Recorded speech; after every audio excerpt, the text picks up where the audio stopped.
కేంద్ర బడ్జెట్ కొన్ని రాష్ట్రాల కోసమే ప్రవేశపెట్టినట్టుగా ఉందని వికారాబాద్ జిల్లా పరిగి ఎమ్మెల్యే కొప్పుల మహేష్ రెడ్డి సూటిగా ప్రశ్నించారు.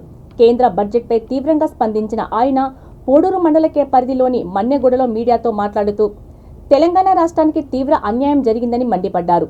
బడ్జెట్ ప్రసంగానికి వాస్తవ కేటాయింపులకు పొంతన లేదన్నారు. సమావేశంలో ఎంపీపీ మల్లేష్, జెడ్పీటీసీ మేఘమాల తదితరులు పాల్గొన్నారు.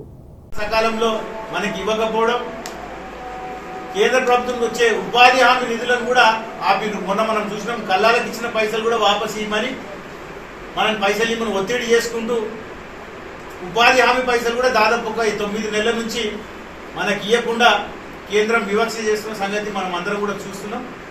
దీనికి తప్పకుండా కేంద్ర ప్రభుత్వం మీద ఖచ్చితంగా రాబోయే ఎన్నికల్లో వాళ్ళకు గుణపాఠం చెప్తాం. తెలంగాణ ప్రజలు ఖచ్చితంగా కేంద్రం అనేది ఒకసారి ఆలోచన చేయాలి. మరి తెలంగాణ ప్రభుత్వం, తెలంగాణ రాష్ట్రం భారతదేశంలో ఉన్నదా లేదా అనేది ఒకసారి ఆలోచన చేయాలి.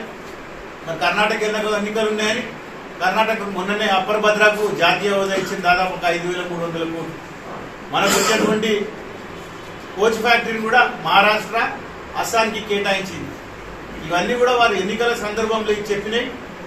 అదేవిధంగా మరి బయ్యారం ఉక్కు ఫ్యాక్టరీ, ఇవన్నీ కూడా తెలంగాణ సాధించే సమయంలో ఇవన్నీ కూడా ఇష్టమని తెలంగాణ హామీలు విభజన సమయంలో ఇచ్చినటువంటి హామీలను కూడా ఏ ఒక్కటి కూడా నెరవేర్చకుండా మరి తెలంగాణ మీద వివక్ష చూపుతున్నారు.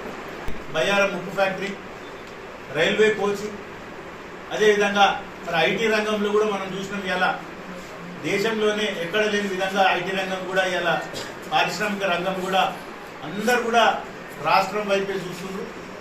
మరి తెలంగాణ ఉన్నటువంటి బీ పాస్ కానీ ఈ టీ పాస్ ఇవన్నీ కూడా ఇవన్నీ అంటే ఈజీగా ఇతర రాష్ట్రాల నుంచి పెట్టుబడులకు ఈజీగా వాళ్ళకు పర్మిషన్లు ఇవ్వడంతో పాటు ఎన్నో రాయితీలు ఇచ్చినందుకే ఇలా ప్రపంచ స్థాయిలో ఉన్నటువంటి కంపెనీలు కానీ పెద్ద పెద్ద కంపెనీలు కూడా ఇలా హైదరాబాద్ వైపు చూస్తున్నాయంటే ఎంత కూడా గౌరవ ముఖ్యమంత్రి కేసీఆర్ గారు